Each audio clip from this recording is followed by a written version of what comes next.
21절입니다.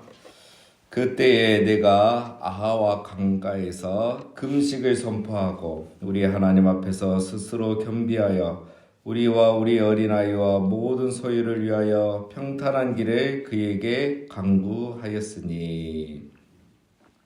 자, 그때라는 말은 어제 우리 본문에 이어서 나오는 거죠.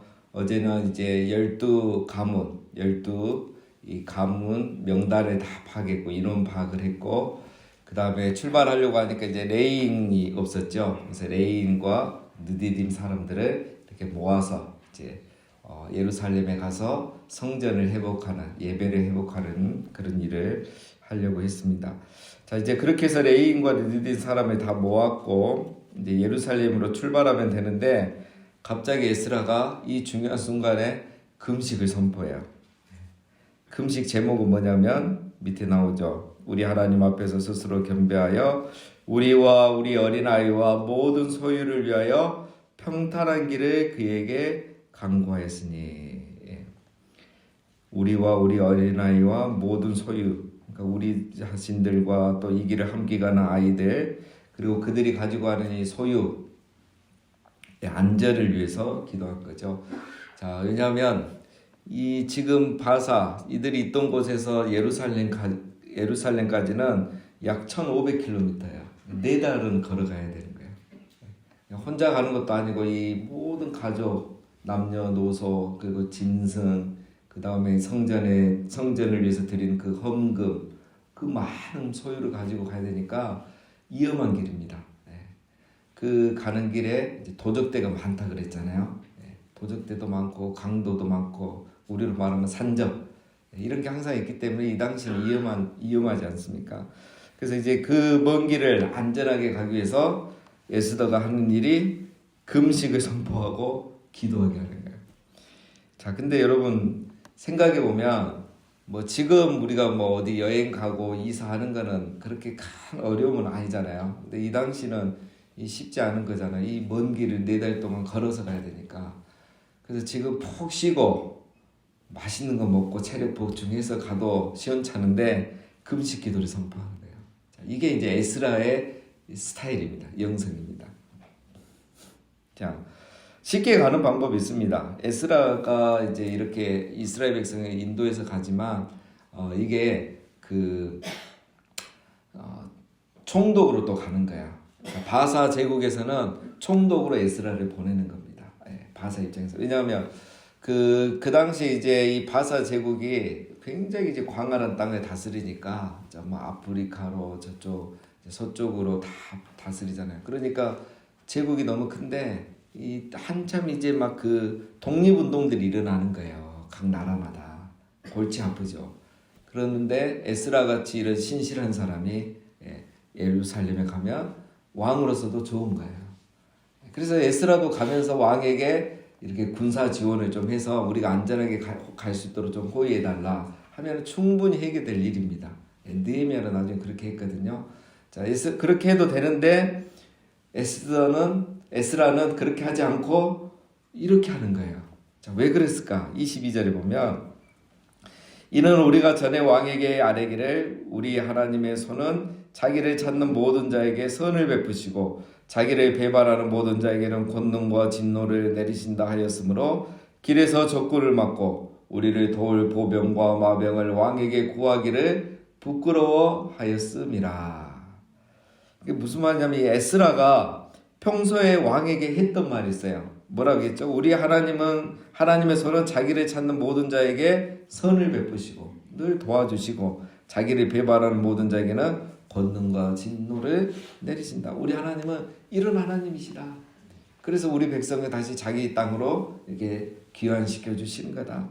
늘 이렇게 큰 소리 쳤는데 막상 자기가 지금 예루살렘 가려고 하는데 이 도적대 강도 때문에 걱정이 돼서 군사 지원을 요청을 하면은 왕이 얼마나 비웃겠어요. 언제는 뭐 하나님이 다 도와주신다 해놓고 막상 이제 가려니까 이 인간의 도움을 요청하는 그런 자기의 그 모순, 이 신앙의 모순으로 오해될까봐 이렇게 왕에게 부탁을 하지 않은 거예요.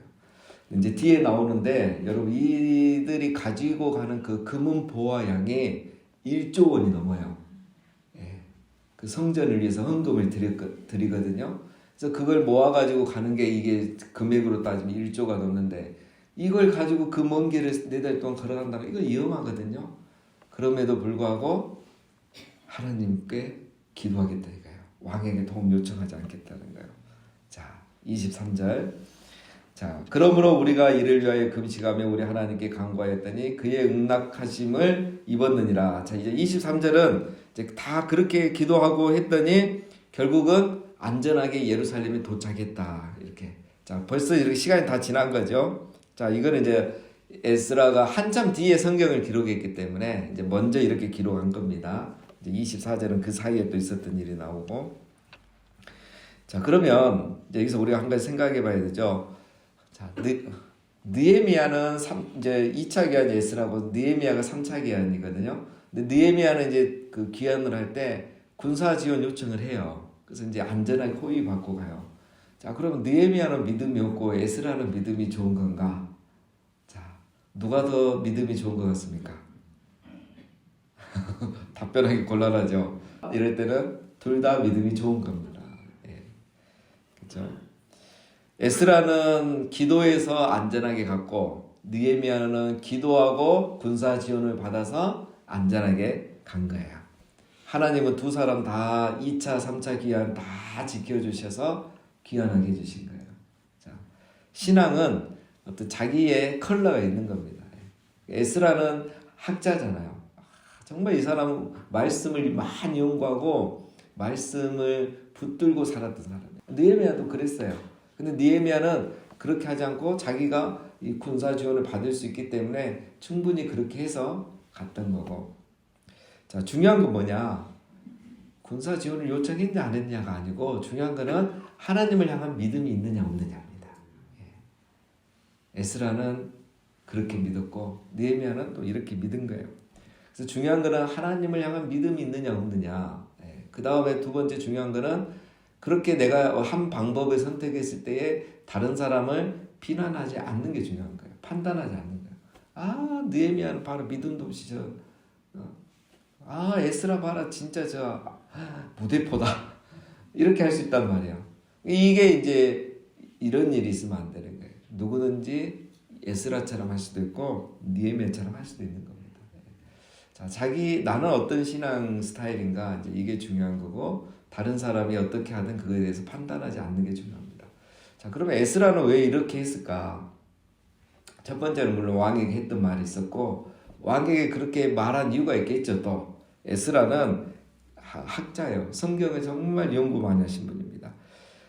에스라는 이사야 52장 11절에 이런 말씀이 있어요. 11절 12절. 이 말씀은 붙든 겁니다. 그러니까 뒤에만 읽어보면 12절에 여호와께서 너희 앞에서 행하시며 이스라엘의 하나님이 너희 뒤에서 호위하시리니 너희가 황급히 나오지 아니하며 도망하듯 다니지 아니하리라.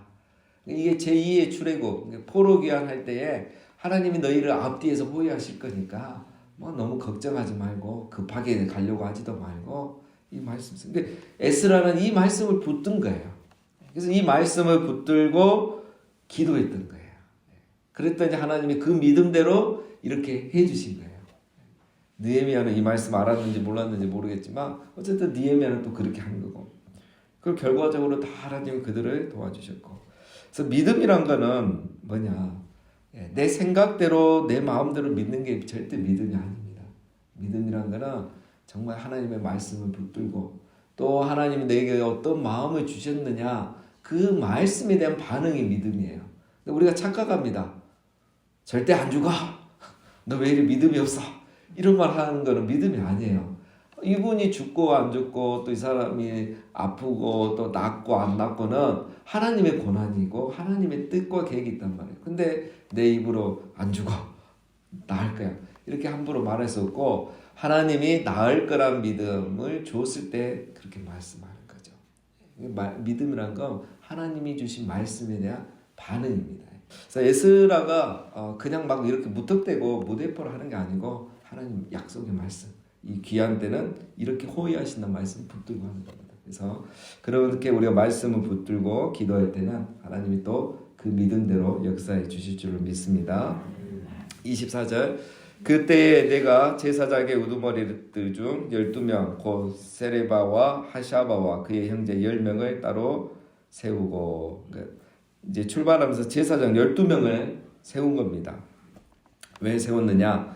25절에 그들에게 왕과 모사들과 방백들과 또 그곳에 있는 이스라엘 무리가 우리 하나님의 성전을 위하여 드린 은과 금과 그릇들을 달아서 주었으니 자 그러니까 그들이 출발하기 전에 왕도 또 모사들도 방백들도 그 뭐죠 함께 따라오지 않고 이제 거기 아직 남아 사는 유대인들도 있잖아요. 그 사람들도 또 헌금을 해준 거예요. 왜냐하면 지금 가가지고 이제 성전을 이렇게 회복해야 되니까 성전에는 그 다 이렇게 금은 이런 보화로 돼 있잖아요. 기구들이. 그리고 이제 그게 또 운영하려면 이렇게 재정이 필요하니까 이런 걸 다 주신 거예요. 근데 이것들은 이제 하나님 앞에 드린 예물이죠. 우리로 말하면 헌금이죠.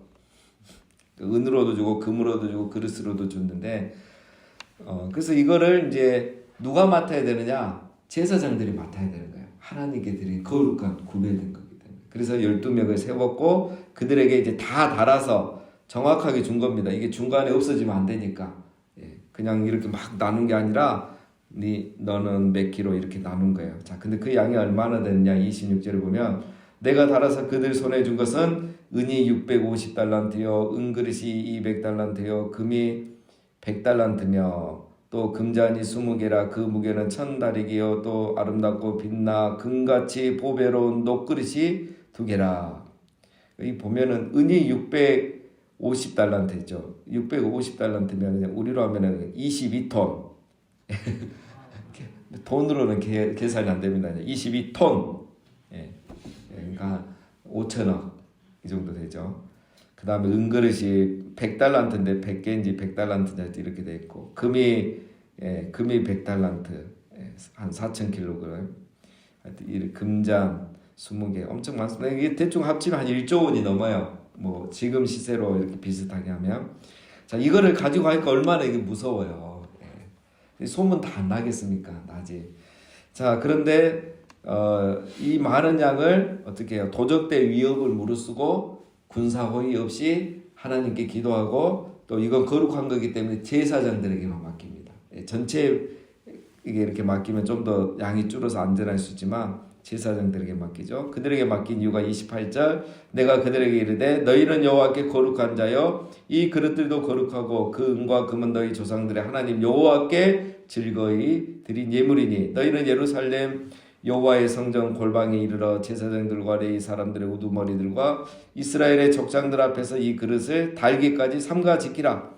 그러니까 이거를 이제 예루살렘 가서 거기서 이제 이렇게 예루살렘 성전에 이렇게 드릴 때까지 삼가 지켜라. 잘 보관해서 가야 된다. 왜 너희가 이 일을 해야 되냐? 28절에 너희는 여호와께 거룩한 자요. 이 그릇도 거룩하다 이거. 왜 이 그릇이 똑같은 은금인데 왜 이건 거룩합니까? 하나님께 드려졌기 때문에. 그리고 제사장들도 여호와께 거룩한 자예요. 그래서 이 거룩한 이란 말이 어떤 깨끗한이란 말이 아니고 구별됐다는 거죠. 구별됐으니까 이제 깨끗한 거라고 이렇게까지 해석할 수 있죠. 구별된 거. 거룩하다는 구별되다 이런 뜻이죠. 너희가 거룩하니 거룩한 그릇을 너희가 보관해라 이겁니다. 그래서 이제 이걸 4달 동안 이제 가지고 가야 되는 거죠. 자, 여기서 보면 이 제사장들의 역할이 중요합니다. 자, 그래서 여러분 직분이라는 것이 중요해요. 별거 아닌 것 같지만 이 뭐 목사도 중요하지만 이 특히 안수받는 이 안수에서 세운 직분들은 또 더 중요합니다. 우리 장로님의 직분도 중요하고 우리 안수 집사님의 직분도 중요하고 우리 권사님들도 중요하고 그래서 직분을 맡으면 그 책임감을 갖고 이렇게 구별돼서 헌신해야 돼요. 그래서 어제 우리 권사님들 기도를 1시간 반이나 하셨다는데 그게 정말 중요합니다. 우리 장립 집사님들도 기도해야 돼요. 이게 이제 우리에게 기름 부으신 이유입니다. 그래서 직분을 정말 중요하게 여겨야 된다. 제가 다음에 언제 기회 되면 또 이야기하겠습니다. 자, 30절 이에 제사장들과 레위 사람들이 은과 금과 그릇을 예루살렘 우리 하나님의 성전으로 가져가려 하여 그 무게대로 받으니라. 그래서 이렇게 다 분배받아서 이제 가지고 출발합니다. 31절 첫째 달 12일에 우리가 아하와 강을 떠나 예루살렘으로 갈새 우리 하나님의 손이 우리를 도우사 대적과 길에 매복한 자의 손에서 건지신지라. 첫째 달 12일 만에 드디어 출발합니다. 그러니까 출발 자체가 많이 늦어졌죠. 3일 동안 준비하고 또 금식하면서 11일을 보낸 거예요. 자, 우리 같으면 빨리 출발해야 되는데 에스라에게는 기도가 더 중요했던 겁니다. 왜? 2차 기한의 목적은 성전 회복, 예배 회복이기 때문에 이 일을 위해서는 레인도 모아야 되고 또 자기들이 이런 금식기도 하면서 이런 위험으로부터 보호받는 게 필요합니다. 자, 이렇게 기도했으니까 여러분 위험한 일이 없었습니까? 있었죠. 대적과 매복한 자의 손에서 건지셨어요. 이런 일들이 있었지만 다 잘 극복하고 갔다는 거예요. 기도하면은 막 매복한 이 강도 도적들이 다 사라지느냐? 그건 아니에요. 있었는데 그들로부터 하나님이 구원해 주신 겁니다. 자, 그 다음 32절 이에 예루살렘에 이르러 거기서 3일간 머물고 자, 예루살렘 이제 도착했습니다. 1600km 4개월 만에 도착했고 이 먼 길에 4달 동안 왔으니까 3일 동안 아무것도 안 하고 쉬게 하는 겁니다. 에스라가 아주 잘하고 있죠. 33절 제4일에 우리 하나님의 성전에서 은과 금과 그릇을 달아서 제사장 우리아의 아들 무레못의 손에 넘기니 비나스의 아들 엘레아살과 레이 사람 예수아의 아들 요사박과 빈누의 아들 노야다가 함께 있어 모든 것을 다 세고 달아보고 그 무게의 총량을 그때에 기록하였느니라. 이제 도착해서 제사장들에게 맡겼던 은금 성물들을 다 다시 가져오라 해가지고 또 재는 거예요. 줄 때 양하고 낼 때 양하고 틀리면 안 되잖아요. 제사장들도 시험이 될 수 있으니까. 그러니까 하나님께 바쳐진 거 헌물 헌금은 이렇게 철저하게 해야 되는 겁니다. 이게 못 믿어서가 아니고 오해받지 않기 위해서. 그래서 정확하게 해야 드린 자도 시험에 들지 않고 이것을 맡아서 일하는 자들도 시험에 들지 않고. 그래서 우리의 재정부도 굉장히 투명하게 정확하게 하고 있는 거죠. 자, 35절 사로잡혔던 자의 자손 곧 이방에서 돌아온 자들이 이스라엘의 하나님께 번제를 드렸는데 이스라엘 전체를 위한 수송아지가 12마리요 또 순양이 96마리요 어린 양이 77마리요 또 속죄제의 순염소가 12마리니 모두 여호와께 드린 번제물이라. 엄청 드렸죠. 이거 드렸으면 안 드린 이 짐승은 얼마나 많겠어요. 이걸 끌고 4달 동안 온 거예요. 자, 근데 여기서 보면은 이 사람들 와가지고 제일 먼저 뭐 하죠? 번제를 드린 거예요. 근데 이 번제를 얼마 만에 드렸을까요? 예루살렘 멸망한 이후에는 못 드린 거죠. 바벨론에 갔을 때는 거기는 성전이 없으니까 제사를 못 드렸고 그래서 회당에 모였고 바사 시대에도 성전이 없으니까 회당에서 모이잖아요. 그러니까 성전이 없단 말은 제사를 못 드렸고 제사를 못 드리니까 번제를 못 드린 거예요. 그러면 언제 드리냐? 예루살렘이 멸망한 게 주전 516년이니까 지금이 한 480년이거든요. 주전. 그러니까 약 130, 40년. 거의 150년 만에 번제를 드린 거예요. 얼마나 감격스럽겠습니까? 그렇죠? 우리로 말하면 150년 만에 이제 예배당에 가서 예배 드린 거예요. 코로나 때문에 막 몇 달 만에 오고 어떤 분은 한 주를 못 버텨가지고 막 격리를 위반하고 이렇게 오고 싶어 하잖아요. 근데 이 사람들이 150년 만에 처음으로 번제를 드리니까 얼마나 감격스럽겠습니까? 자, 36절 무리가 또 왕의 조서를 왕의 총독들과 유브라데강 건너편 총독들에게 넘겨주매 그들의 백성과 하나님의 성전을 도왔느니라. 이제 왕이 주신 조서를 지역에 있는 다른 총독들에게 보내니까 다 일에 도와줬다는 거죠. 자, 오늘 말씀은 이제 시작입니다. 하나님께서 에스라와 2차 포로 귀한 자들을 통해서 성전을 회복하고 예배를 회복하신 거예요. 하나님은 뭐죠? 하나님 나라를 회복하고 예배를 회복하는 게 하나님의 일입니다. 그래서 하나님은 지금 이 시대에도 그 일을 하고 계시고 우리 교회 안에서도 그런 일을 하고 계시고 그 일을 누구를 통해서 하느냐? 이렇게 하나님 말씀에 반응해서 바사도 중요한 게 아니고 그 150년 동안 정착했던 땅도 미련 없이 떠나고 예배의 회복을 갈망하는 이 사람들을 통해서 하나님은 성전을 회복하고 예배를 회복한 겁니다. 하나님께서 새벽마다 기도하는 우리를 통해서 예배의 회복을 위해서 기도하는 우리를 통해서 하나님께서 우리 교회 또 우리 한국교회 예배 회복하는 일에 우리를 사용하실 줄로 믿습니다.